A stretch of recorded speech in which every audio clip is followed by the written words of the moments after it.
Hello everyone, welcome to Sports Overtime here on the Valley News Network, where we rock you through some of the things that happened over the weekend here. No better way to start than with the Minnesota Vikings.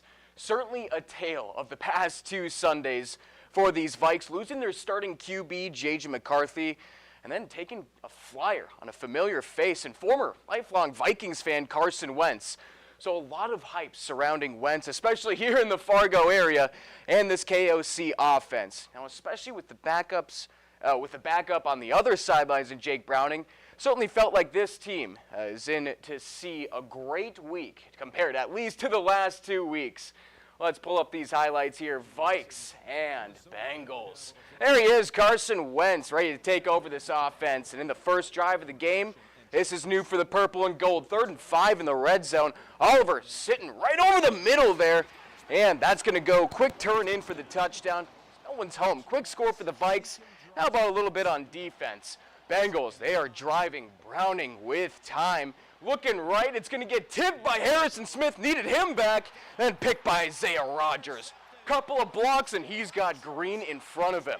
No one's touching Rodgers. Now it's 14-0 Vikes. A jolt this team's been waiting for, but the onslaught did not stop there. Bengals grab a field goal, 2 minutes left in the half. Browning dropping it off in the flat, but a forced fumble by Rodgers. And he's going to get another. Picks it up and hits 66 yards to the crib. Yeah, US Bank is bumping. You know they've been waiting to see that type of performance.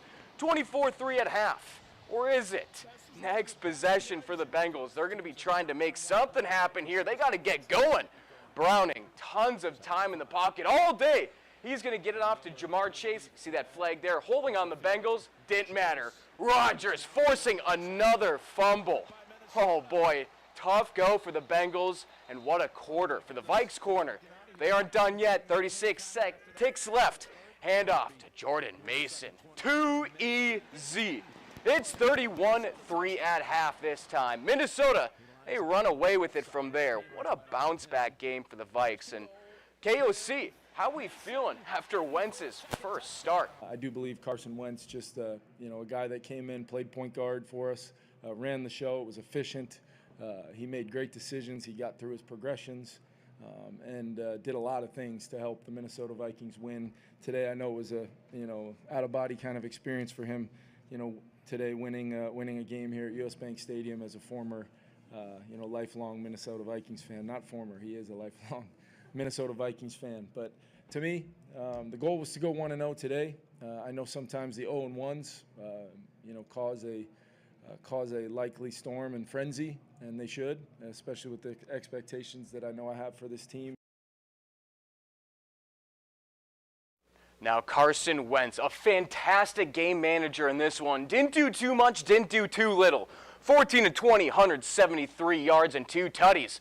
Carson, how did it feel to don the purple and gold? Definitely a lot of emotions I had to channel. Running out there. It's been a while since getting a chance to do this, but then obviously being in the purple and gold means a little extra something to me personally. So, I definitely had a lot of emotions, but was able to channel them to the best of my ability, go out there and have a lot of fun with those guys. And that's what it was. It was a ton of fun. Also a ton of fun watching the defense play like that. Always helps. I think it was 5 turnovers or whatever. So that definitely made it a little easier for the whole squad. But it was all I can say is I had a blast out there.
So to see Demontac out there, a playmaker for UND, that's awesome to see. Here is Seidel on 1st and goal. Touchdown, North Dakota.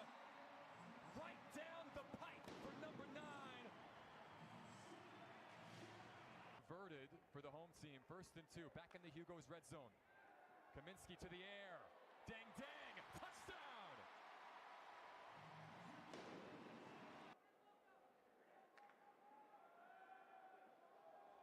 Seidel wide open in the flats.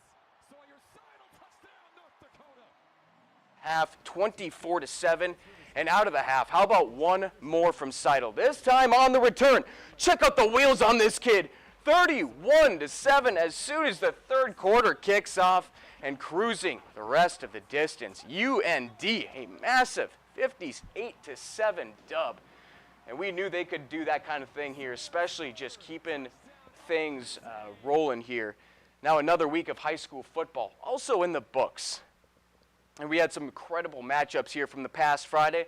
Let's go ahead and get you caught up on some of the teams around the area, how they fared this past Friday. Now we'll start it off here in Mandan, an absolute barn burner. Heading into the fourth quarter, they were tied up at 21. Came down to a 1-point game. Cheyenne pulls it off, 27-26. Then in Devil's Lake, the number 4 team hosting Fargo South. This wasn't much of a contest. Devil's Lake jumped out to a big lead, never looked back. Gotta admit, those boys are looking good in Devil's Lake and over to Bismarck and Wahpeton. They made the long trek down to Wahpeton. Didn't faze them much. Saints coming in to bless Wahpeton in the rest of their journeys. They also take the 34-14 dub.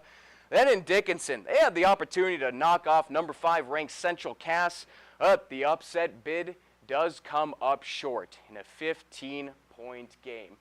Now a couple here that we really had our eyes on. The Battle of the North, Fargo and Minot North. One honorable mention in AAA, then the other, number 1 in AA. Well, Minot North showed their power as they prevailed in dominating fashion to take that 28-7 win. And then the big one in the area, Bismarck versus Davies. Number 4 versus number 3, and what was basically tabbed as the game of the week, well, turned to be a telling story here in AAA. Davies takes it to Bismarck in a huge 42-13 win, maybe creating a bit of separation there in the rankings. Then in single A, Velva Drake dominates Deluxe Burton, and in 9-man, number 1, New Rockford Cheyenne drops a 60-burger on North Prairie. A great scene there for this past Friday here for the high school football scores. But we'll head off the gridiron and head down to the court. Lynx moving on to the WNBA semifinals. Many hoping for a finals rematch of New York and Minnesota, but the Liberty not holding their end of the bargain, getting eliminated by Phoenix, leaving it to the Mercury and Lynx for game 1. Let's head out to beautiful Minneapolis. And in a stunner, Nafisa Collier actually did not win MVP. That went to Aja Wilson. She took it personally. Take a peek. Collier, close the windows. It's starting to rain. Collier for 3. And later in the quarter, fake handoff straight to the dish. Oh, she's eaten early. 18 in the game for Collier, including that sweet dish from Heidemann. Oh, Heidemann looking like Janelle McCarville must have been watching some tape. Collier is in for the deuce, but Phoenix keeping it close. There's Kayla McBride catching fire. 4-3, Minnesota opens it up in the fourth, up 11. There's Williams dancing and finding Klindakova down low. Maria Lynx outscore the Mercury by 13 in the fourth and run away for game 1, 82-69. Cheryl, how are we feeling after the dub? Once we, settled in after setting records in the wrong direction, we spent all of halftime, sort of figuring out how we could defend better and defend the paint and address what their concerns were. Obviously, the video really helps, and so it was a collaborative effort. Asked them what they wanted to do in some of the schemes, and so it was collaborative. They were all engaged, and we cleaned up guarding. Probably the most difficult play for any team in the league to guard. So the Lynx go up 1 in the best-of-5 series to head to the WNBA Finals. And before we let you go, talking about some winter sports and basketball here. Well, the Fargo Force, they opened up the regular season this past weekend, taking on the Madison Capitals in what was actually a pretty wild game. We'll pull up the box score here. Fargo indeed did take the game 4-3, but struggling to apply force off the bat. They actually fell down 0-3 in the first period, so it was time to start digging deep early in that season. Just 2 minutes after Madison's third goal, the floodgates opened for Fargo. Graham Jones led the charge, netting Fargo's first goal with 4 minutes left in the first, and right before that buzzer sounded, a second found its way into the nets to make it 3-2 by the end of the period. The Force putting the pedal to the metal, tying things up halfway through the second and grabbing that lead and wasting no time with 5 minutes left in the second. Got to give a shout out to Lendak between the pipes here. He would lock in and not allow a single goal in the second or third, killing all of that Capitals momentum. Force, they start the season with an awesome 4-3 win. Love that hockey's getting back in the mix here too. That's going to be it for Sports Overtime here on the Valley News Network. Make sure to download our Valley News Live app on your mobile device, or if you got a smart TV, hey, we're still there too. The Fire Stick, Apple TV, and Roku all have the VNN Live app. Make sure you download that and never miss one bit of Sports Overtime. Thank you very much for joining us here. Duke Schindler, we'll catch you later.